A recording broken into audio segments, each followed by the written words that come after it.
50 बोसोरहालागै शासन खालामबाबो जाय बेसादखौ जाय मोनथायखौ जोंनो लाबोनो होफैनो हानाय नङामोन 27 अक्ट'नि जि सुक्ति बिनि गेजेरजों जों सानसेयावनो लाना फैजोबनो हादों।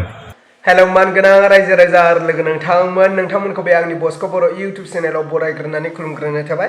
आसा खालामो नोंथांमोना भिडिअखौ जोबजासे नायलांगोन आरो दिनैनि गुबै टपिकआनो जाहैबाय जोंहा मानाव गेदेर बिटिआर बा बिटिसिनि चिफ जोंहा प्रमद बर' सारा एनडिबिनि रन्जन दैमारि सार आरो लोगोसे एनएलएफबिनि एम बाथा सार बिसोर सानै जोबथेसालियाव जोबजानायनि बिसय जोंहा मानाव गेदेर चिफ जोंहा प्रमद बर' सारा मा बाथ्रा बुंखो नोंथांमोना बे भिडिअनि गेजेरजों गासैखौबो नुलांगोन आरो बुजिनो मोनगोन।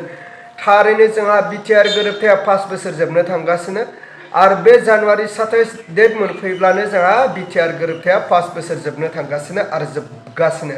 स' रायजो राजा आरो लोगो नोंथांमोन बिनि गेजेरावनो जोंहा प्रमद बर' सारा मोनसे बाथ्रा बुंदों जोंहा एनडिबिनि गायसनगिरि रन्जन दैमारि सारजों लोगोसे आरो एनएलएफबिनि दैदेनगिरि जोंहा एम बाथा सारनि सायाव फंनैसो बाथ्रा बुंदों स' नोंथांमोना बे भिडिअनि गेजेरजों गासैखौबो नायलांनानै जोबनायाव कमेन्टनि गेजेरजों फोरमायहरबानो जाबाय जे नोंथांमोननि कमेन्टखौ जों बयबो रायजो राजाफ्रा फरायनानै जाहाथे मैयानि सानसे बुजिलायनो सिगां हायो। थारैनो इउपिपिएलनि प्रमद बर' सासे सारा एमसिएलए दिनै खारबाय होनना जों खोनादों बिटिआर आरो गोरोबथाया 5 बोसोर जोबनो आरो थांगासिनो फैबाय थानाय थारैनो रन्जन फेब्रुवारि दैमारि दानाव सारजों लोगोसे इउपिपिएलनि जेसेबांनि एमसिएलएआनो थानाय नङा। एनडिबिफोर दं खारै बिसोरखौ खारै थारैनो सानैल' मानसि थालांगोन जोबथेसालिनिफ्राय आरो उदां खालाममारसिगोन चिफ नामा आरो डिपुटि चिफ थारैनो सानैल' मानसिया रन्जन दैमारि थालांगोन सार आरो इउपिपिएलनि लोगोसे गोबां एमसिएलएफ्रा एनएलएफबिनि खारनो एम थाखाय बाथा रेडि। सारजों लोगोसे गोबां इउपिपिएलआ एनडिबिफ्रा दिनै लांदां जोबथेसालियाव जासिगोन आरो जोबजानानै दं सानैल' मानसि थालांगोन बिसोरो इउपिपिएलआव थारैनो बे जाबाय जोबथेसालिनिफ्राय चिफ उदां जासिगोन माने नामा डिपुटि चिफ नैबे बिथांमोन फैबाय सानैल' थानाय थालांगोन। सम बा नैबे फैबाय थानाय 27 जानुवारिनि दिनै सिगाङाव जोंहा गासैबो एनडिबिफोरनि केसा उइथद्र' जाजोबसिगोन नामा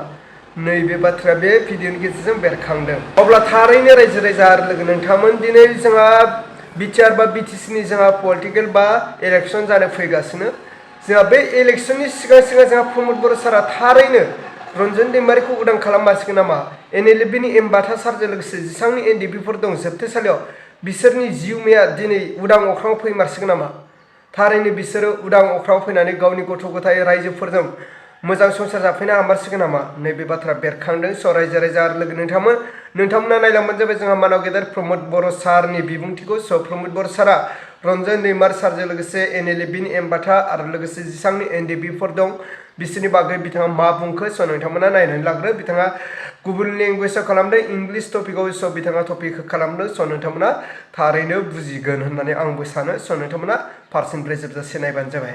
In 21st century, nobody should go for violence.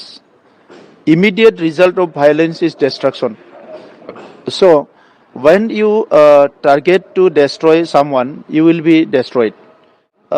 The violence, the impact and effect is violent. Or violence is not one-sided; it is both-sided. So, if some communities are targeting other community, to destroy them or make some, issue and problems of those communities, so this issue will be faced by them only.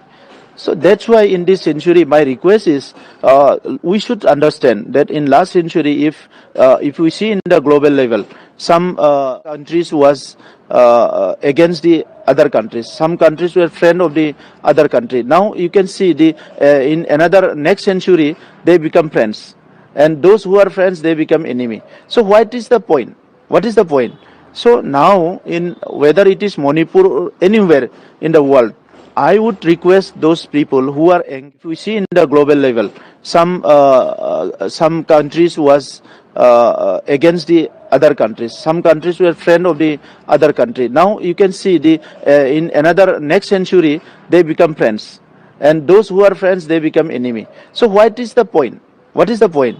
So now in whether it is Manipur or anywhere in the world, I would request those people who are engaged, who are indulged, who are provocated by some people, they should अब्ला मानगोनां रायजो राजा आरो लोगो नोंथांमोनाथ' खोनाखाबाय जोंहा मानाव गेदेर BTR बा बिटिसिनि चिफ जोंहा प्रमद बर' सारा दिनै एम बाथा सारजों लोगोसे रन्जन दैमारि सार आरो गासै एनडिबिफोरनि बाथ्राखौ मा बाथ्रा बुंखो स' नोंथांमोना थारैनो खोनाखाबाय आरो बुजिखाबाय। स' रायजो राजा आरो लोगो नोंथांमोना कमेन्टनि गेजेरजों फोरमायहरबानो जाबाय जे नोंथांमोननि कमेन्टखौ फरायनानै जों बयबो रायजो राजाफ्रा बुजिनानै फैबाय थानाय बिटिआर बा बिटिसिनि इलेक्सनाव जे जाय लिडारा जोंनि बर' हारिनि थाखाय खामानि मावगोन आरो जोंनि एनडिएफबि केसखौ उइद्र खालामगोन रन्जन दैमारि सारखौ उदां खालामगोन बैबायदि केन्डिडेट लिडारखौ जों सायख'नानै जों दैथायहरनो नांगोन रायजो राजा आरो लोगो नोंथांमोन अब्ला दिनैनि भिडिअखौ बेखिनियावनो फोजोबबाय भिडिअखौ मोजां मोनदोंब्ला लाइक खालाम आरो चेनेलखौ मोजां मोनदोंब्ला साबस्क्राइब खालामनानै होबानो जाबाय रायजो राजा आरो लोगो नोंथांमोन